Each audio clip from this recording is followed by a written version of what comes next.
I indicated that the structures they are sitting. But we must indicate that there is a serious challenge with electrical projects. Hence, we are engaging ESCOM. Actually, there is now an agreement between ESCOM and the municipality on how to deal with the issues of electricity at Msunduzi. Then we'll go to Uthukela. Uthukela is one of the municipalities that we can indicate the success that we see through our intervention. Also, there were senior management positions that were vacant, and we can confirm that they filled those positions. However, there are two senior managers, a CFO and a director technical, who have been suspended by the council to implement consequence management to deal with all the issues that was raised by the Auditor General, especially on the issue of a CFO. So that means the municipality is stable, is trying at level best to ensure that they fast track the issue of service delivery, but also they ensure that they manage their finances well. And Uthukela is one of the municipalities that we deployed financial experts to assist them on the issues of finances. As we are aware that there is an administrator from Uthukela and Msunduzi. We took directors within the department. We did not outsource or appoint an administrator from outside, but we say we'll take from our officials and go and assist those municipalities. I think Osilangalbalele is also one of the municipalities that is under administration, and we can confirm that is one of the municipalities that was owing ESCOM 130 million, but to date they are no longer owing ESCOM. It's because of the intervention that we've made. Hence, we indicated earlier that there are achievements that we claim as a department or as a provincial government, that we are assisting municipalities, and we must confirm that all senior management posts have been filled because it was one of the municipalities that have challenge of filling post at the senior level, at the senior management level. We also want to indicate that there is stability. However, you are aware that that municipality is a municipality where they have challenges. At some point, they took a decision that all the troika, they must be part-time, because they wanted to ensure that they have enough budget to pay for ESCOM and pay other debtors. At Umzinyathi, we can indicate that there were a challenge of sitting of council and also of other structures, but we can confirm that the council, ESCO, and all portfolio committees are now sitting regularly and process matters as they should be processing. And our Section 106 investigation is also currently being implemented. You remember that we presented Section 106, a forensic investigation, which fingered number of officials from Umzinyathi, and as we speak, they are implementing those. They are implementing that Section 106, and they have opened some criminal cases for those who have been fingered in terms of stolen money from the municipality. And the municipality have been given a EPWP, a grant and MEC, and they spend it 100%. That shows that they are doing well, but we are still monitoring the progress. Etabakolosi is one of also of the municipalities under under Section 139. And among the successes of intervention here is the fact that finance officials who used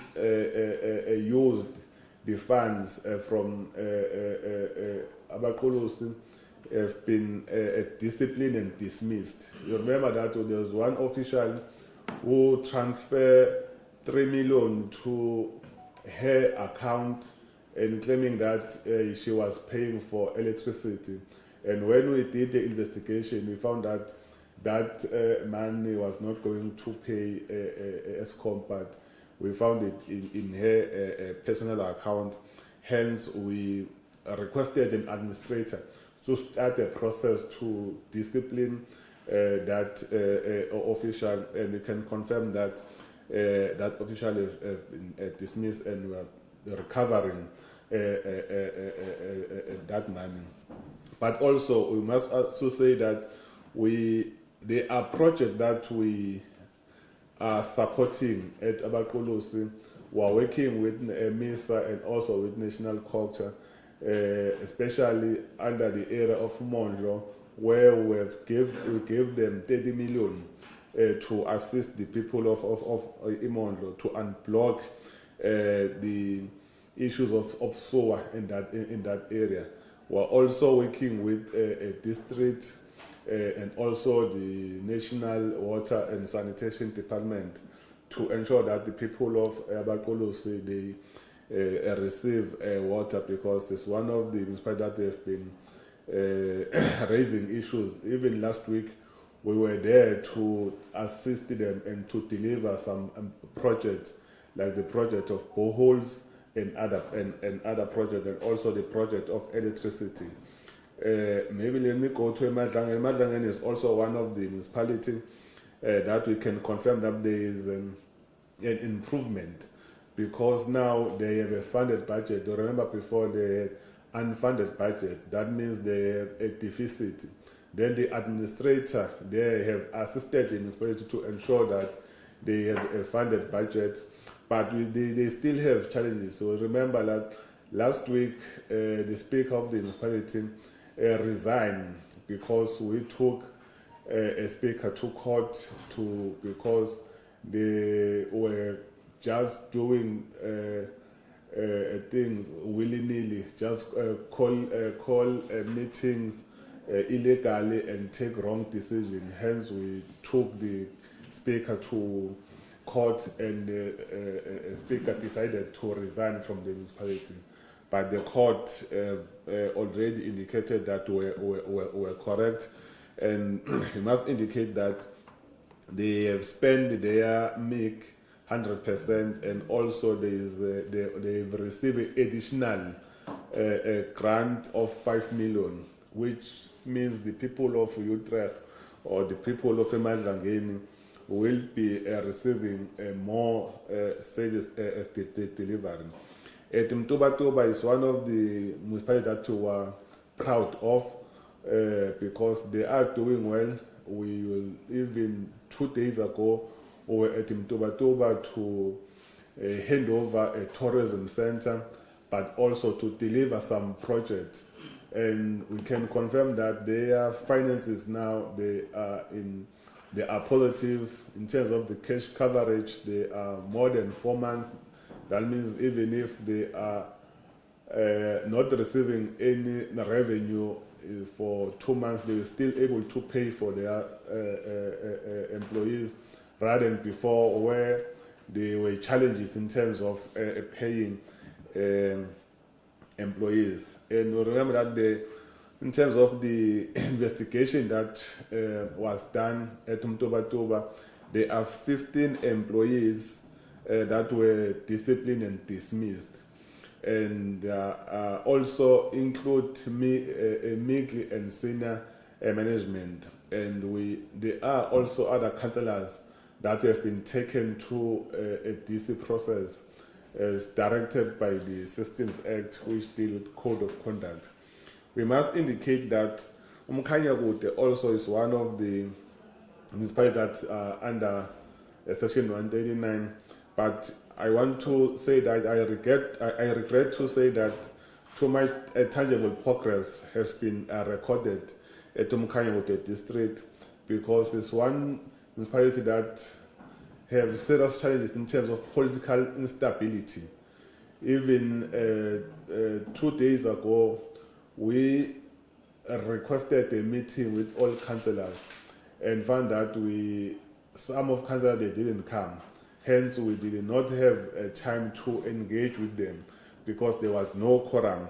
Hence, I am saying I regret to say there is a positive progress that we have recorded at Umkhanyawote, despite our best effort during this intervention. But we still have hope. We are going to receive a report soon from the municipal manager and administrator of how many councils that have been collapsed at Umkhanyawote. We'll then from that formulate a report and present it to a provincial executive council. Then we will wait for the provincial executive council to take any decision that the provincial executive council can take.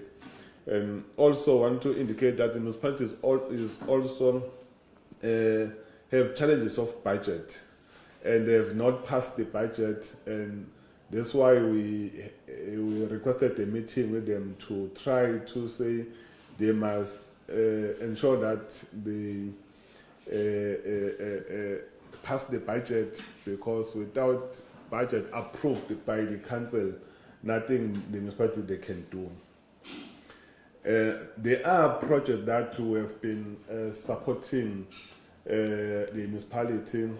We gave them 20 million to deal with the issue of Skemelele scheme, because in pool of Skemelele they were blocking road and saying they need water, and we work with the mayor by then, Mayor Mkombo, to say let's come with a solution how we're going to address the issue of water at Umkhanyawote, especially at Skemelele. But even in other areas, even in Jozini, we have been there and we have been assisting the district. Even at Mbazwana, we have been assisting them, but we are still indicating that there are challenges.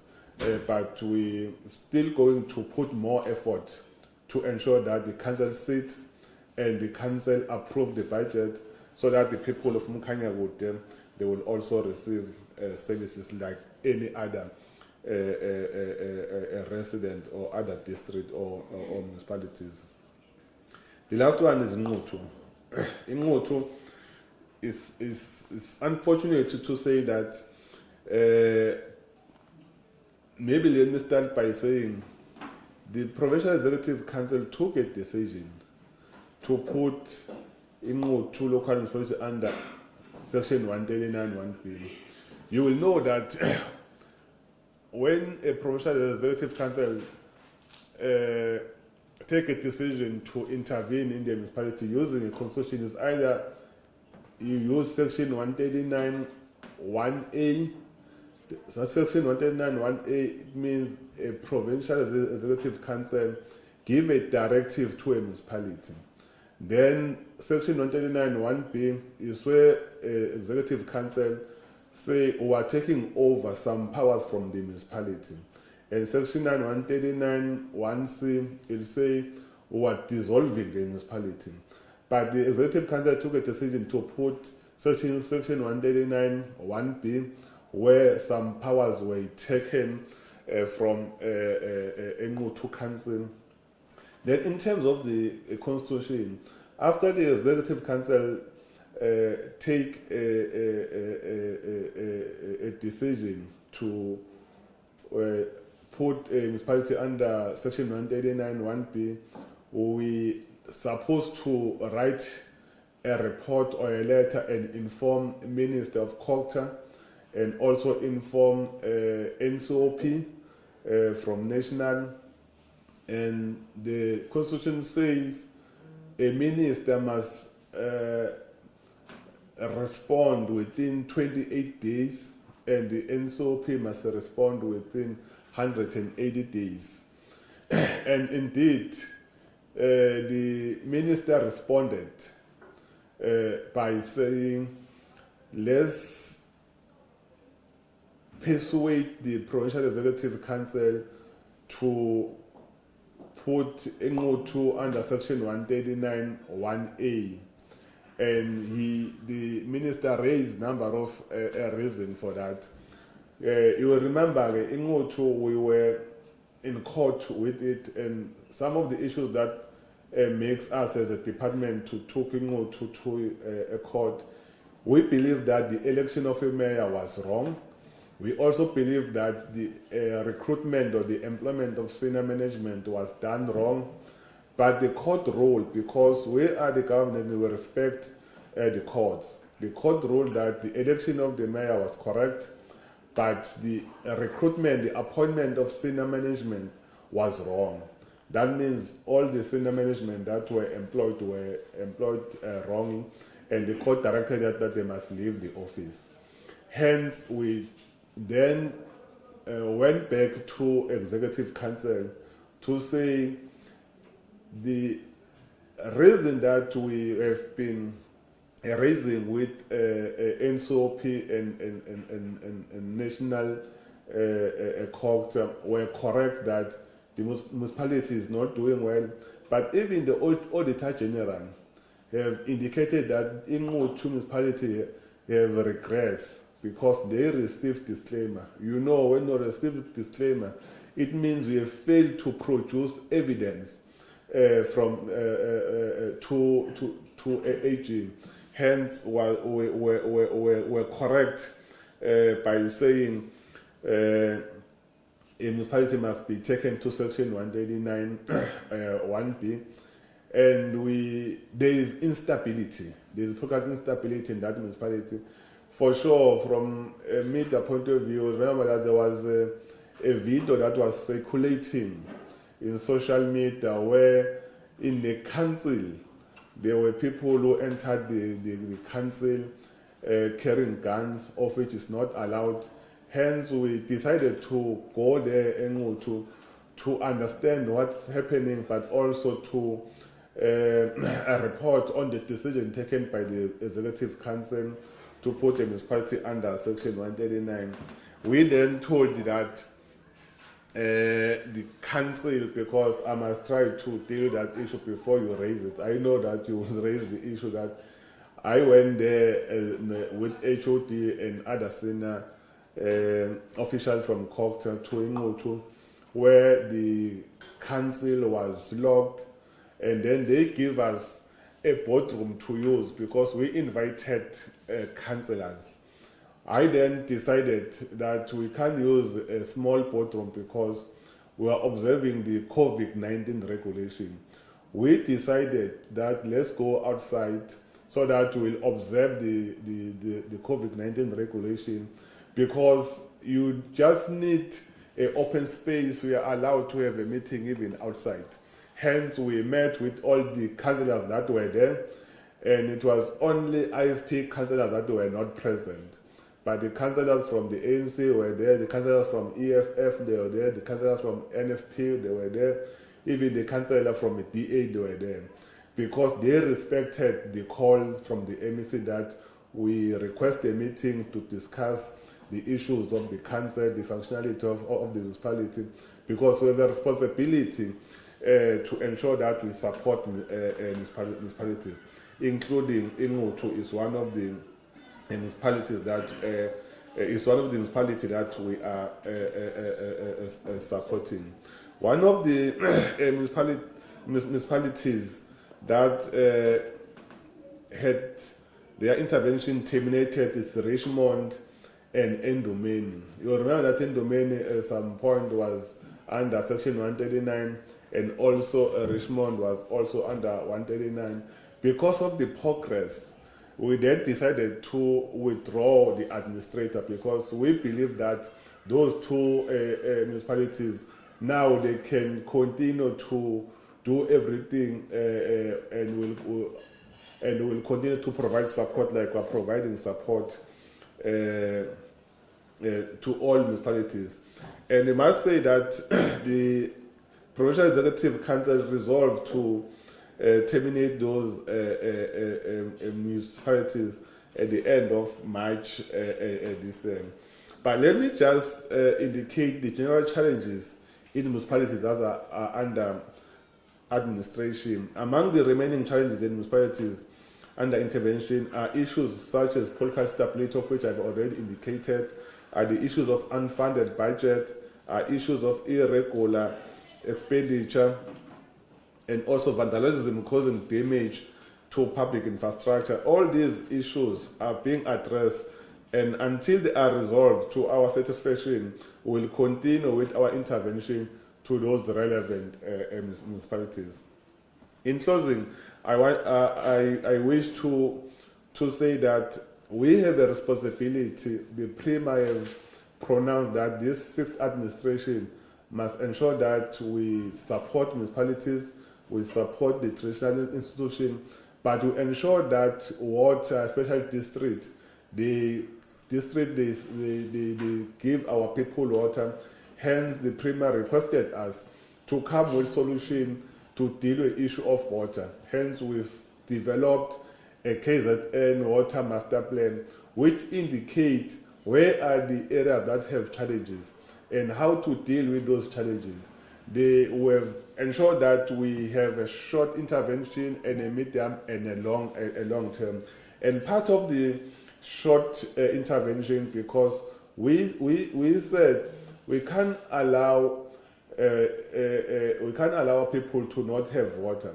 Remember, we want our people to have water in their yard, but while the government, especially the district, they are still busy connecting or putting pipes. We said let's drill boreholes for our people, but also where there are no boreholes, let's request district to supply water through water tank as a short-term intervention, because we know that water is life. Without water, you can't do anything. Hence, we are saying we will continue to support municipalities and ensure that those that are not doing well, we send our technical team to support them, especially from the financial point of view and also from the technical point of view.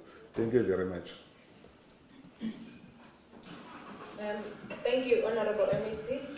Colleagues, apologies, I forgot to introduce myself. We now open a brief session for questions, and I really appeal to colleagues to keep it brief because we are under severe time constraints. Can I have a show of hands, please? Okay, we've got 3 hands, unless we're going to move. So let's move in this order. So Kala will and move to the back of the house. Thank you so much, MEC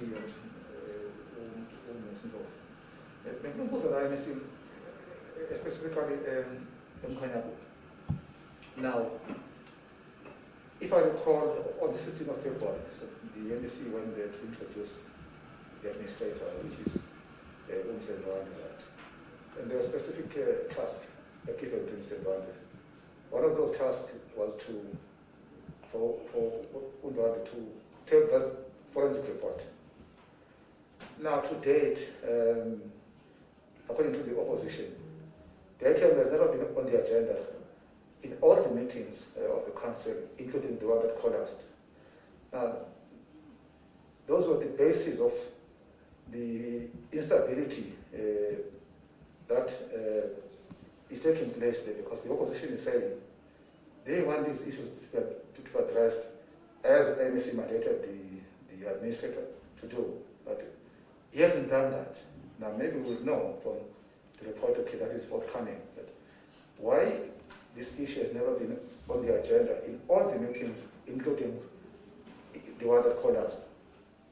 2, there was an issue I spoken to the manager there, Ungos. So the removal of 135 million to other accounts from the primary account.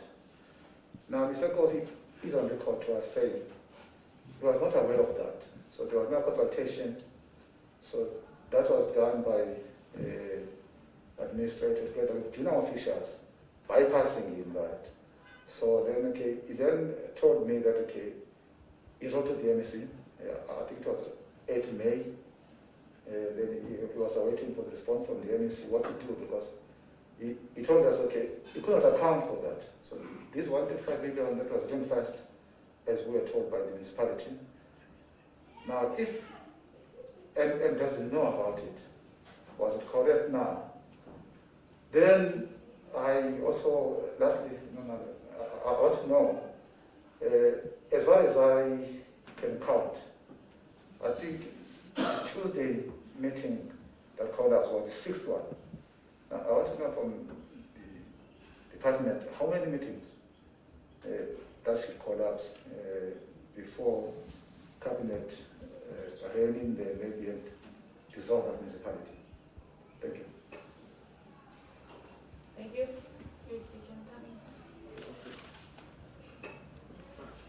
Thank you. My name is Clive Doe from The Witness. Thanks for the opportunity.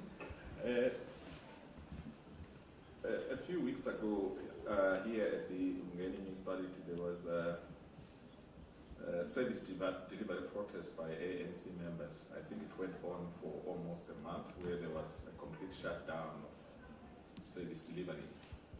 And subsequent to that, then the ANC leadership visited the municipality and engaged the protesters. And according to the agreement that was reached between the ANC leadership and the protesters was that the MN would engage in consultations with the MEC of Cogta so that she can take special leave. So I just want to find out what happened, because eventually she did not take that leave, to say whether what was the agreement, and also lastly is on the issue of the SIU, which was briefing I think Cogta Portfolio Committee in Parliament recently, where they said funds which were meant for infrastructure, which was an infrastructure grant, were diverted to PPE procurement again. I just want to find out whether in your engagement with the municipality that came up, and if it came up, any sense of what exactly happened. Thanks. Thank you. Can we have the last question from the back? Clive. Oh, thank you. Bonga Julane from Newsroom Africa. MEC, you spoke about Mutu and you said the challenges there, but I want to understand, they said when we were there last time with their press conference that they're taking you to court regarding your interventions there. I didn't hear you mention whether you'd be opposing that, or you're aware that they've already filed papers saying that you jumped the gun when you intervened in Mutu. Just want to get something there for you, MEC, please. And then number two, on that also, MEC, there seems to be a lot of political mudslinging when it comes to Mutu, because when you hear from the side of the council, which is IFP-led, they're saying that you're doing this as an attempt to take over the municipality and muzzle them out. And that speaks to party politics. So again, that's a direct accusation to you. So I want to find out also your thoughts on that.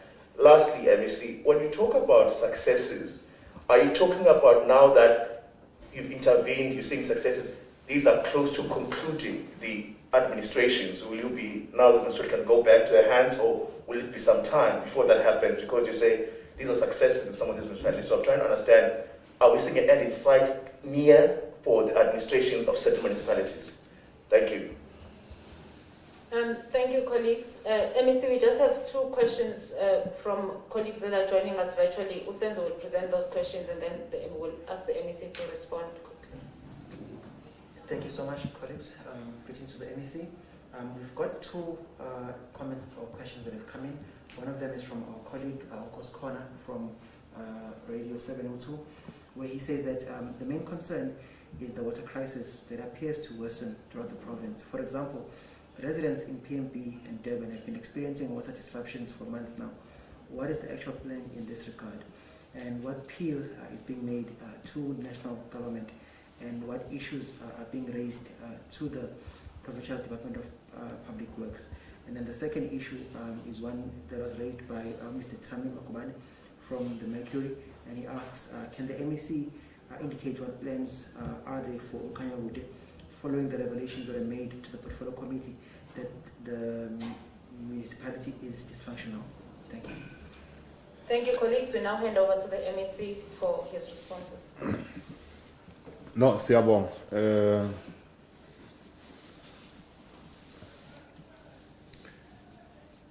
The reason for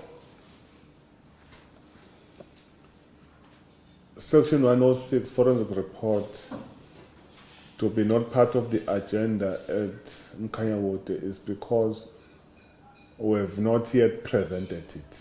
Hence, the administrator can't deal with it because we have not yet presented it.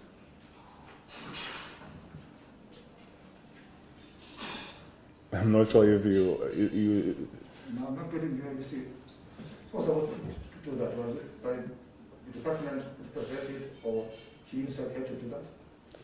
It's us who must present it. Oh, okay. Actually, in the meeting that collapsed on Tuesday, we were going to present it. Oh, Yeah, it was part of the agenda on Tuesday. it wasn't delayed by him. No, it will be presented by us. Yes, yes. Then, the issue of a letter that was written by a municipal manager, Mr. Nkosi, we responded to that letter. We responded to Mr. Nkosi. We also wrote to the administrator, and they've corrected whatever that you might categorize it that was wrong. But we did respond because the question was that was still I'm still waiting for the response of the MEC. So, is money back to the main account? Yes, we responded to the letter. Yeah, we did respond to the letter to say they must do the right thing. Remember, we're not at Mkhanyawote. We can't deal with operational issues on a daily basis.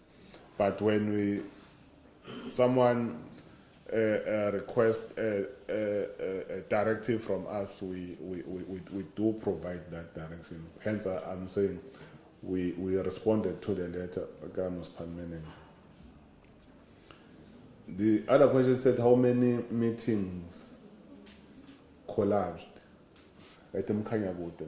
I think when I presented, I indicated that we are waiting a report, a detailed report, before we take a report to executive council. As soon as we receive a detailed report, we'll then update you. I'm not sure if I'm responding to you. No. You said how many No, I meetings? said, how many meetings should collapse before you? Say it again. I said, how many meetings should collapse before action? Collapse Yes. before action. Yeah, before you take action. I'm saying, he said he doesn't know how many meetings that have collapsed. He said the MEC is waiting for a report from the administrator to see how many meetings that collapsed already. So my question was, how many meetings that should collapse before cabinet takes action? No, a cabinet take action. You don't need any meeting to collapse first. We don't need any meeting to collapse to take action. We have taken a provincial executive council took a decision, an intervention where there is no council that collapsed. When the executive council, when they take a decision, is based on the challenges faced by the municipality. The issue of meetings from Mkhanyawote that collapsed, in terms of law, if a councillor is not attending a meeting for a meeting amathathu without approval from the speaker, you then discipline that councillor, not a councillor, because those are two different things. There are code of conducts in terms of section 54, schedule 1, that stipulate the code of conduct of each of councillors. So let's get the report. As we are receiving reports on the monthly basis, but we requested this report before the end of a week. We will then take a report to Executive Council to discuss it. And then it will be up to Executive Council to take any decision that they want to take. Then the issue of service delivery protest here, Umgeni.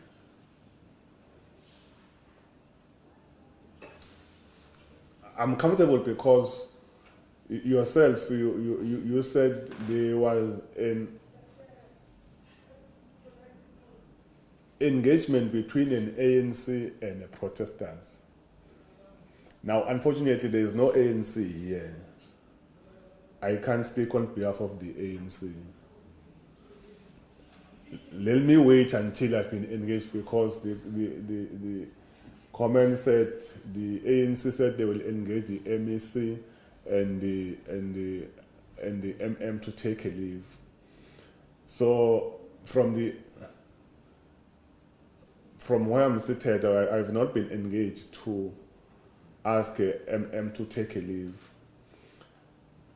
But even if I can be engaged, I don't have those powers to ask a mayor to take a leave. A mayor is appointed by the council. It's only a council that can request a mayor or any senior manager to take any kind of leave.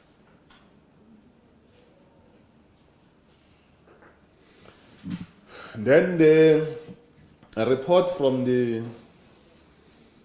SIU to portfolio, as you have said it, that they used MEC funds and redirected to buy PPEs. I think that was a question. I have not yet seen that report. I think we'll deal with that issue as we receive it. As I'm here at Umgeni, we're visiting projects that were done by MEC. I think you understand what I'm saying. My visit today, I was visiting more than 4 projects, infrastructure projects, done by MEC. So maybe there is part of the MEC, I don't know. I think we'll wait SIU to give us that report. We'll then deal with it as soon as it comes.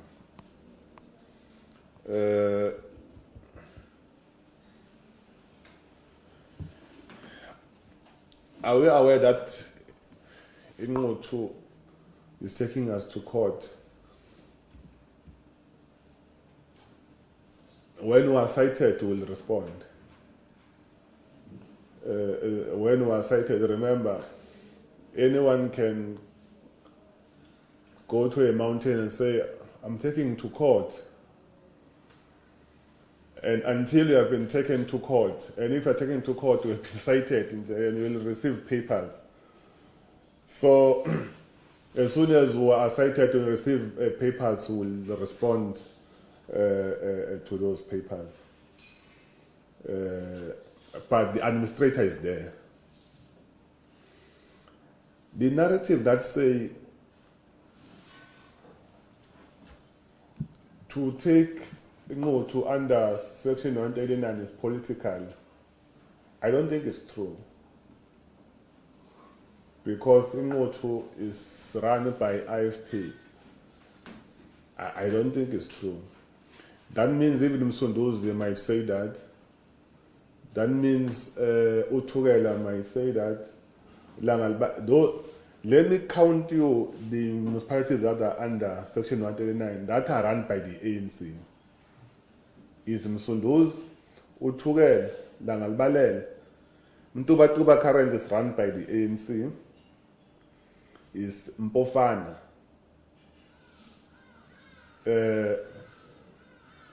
Emadlangeni.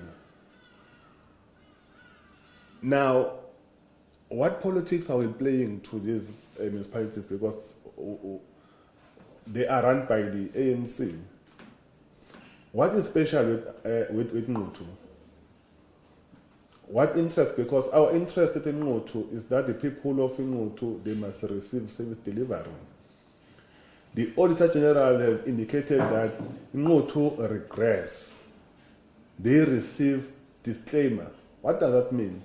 That means they are not doing well in terms of the Auditor General. It's not us, it's Auditor General that audit everyone. So the narrative that says is political, for sure, whoever who said that, let me not say what I wanted to say. Now, the successes that we are reporting, are they going to take these 10 municipalities out of Section 139 1B? The answer is we will take all municipalities that are under administration as soon as we meet or we achieve terms of reference. As soon as we resolve all issues, we'll then, as I indicated, that Richmond was one of the municipalities. Richmond and Ndomeni was, those municipalities were under administration, and they resolve all the issues that made them to be under Section 139 1B.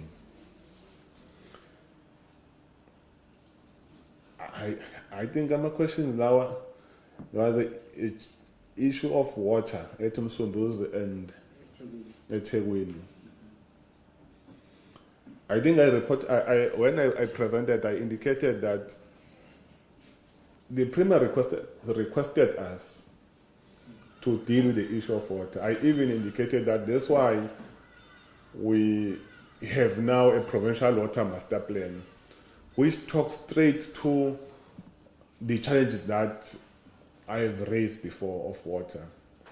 But we have engaged all water service authorities in the province, but we also engage a national department which deals with water, which is the Department of Water and Sanitation. And now we have developed an action plan to address all the issues of, all the challenges of water. Tomorrow, we are having a workshop with the portfolio committee to take them through on how we are going to deal with issues of water in KwaZulu-Natal. So we are trying our level best to ensure that those who are having challenges of getting water and who are having a solution, I think I have indicated that we categorize or we phase them in terms of short-term intervention, medium, and a long-term. I think if they can be patient and report where there are challenges, and we will respond to those ones. I think the last one. Yeah, I think I have covered the issue of Mkhanyabuti. Thank you, MEC. And colleagues, unfortunately, due to time constraints, we've got to end it here. We will continue to engage in the various platforms that we normally engage in. We thank you very much for attending, and MEC, thank you very much for indulging us. Thank you. Come on.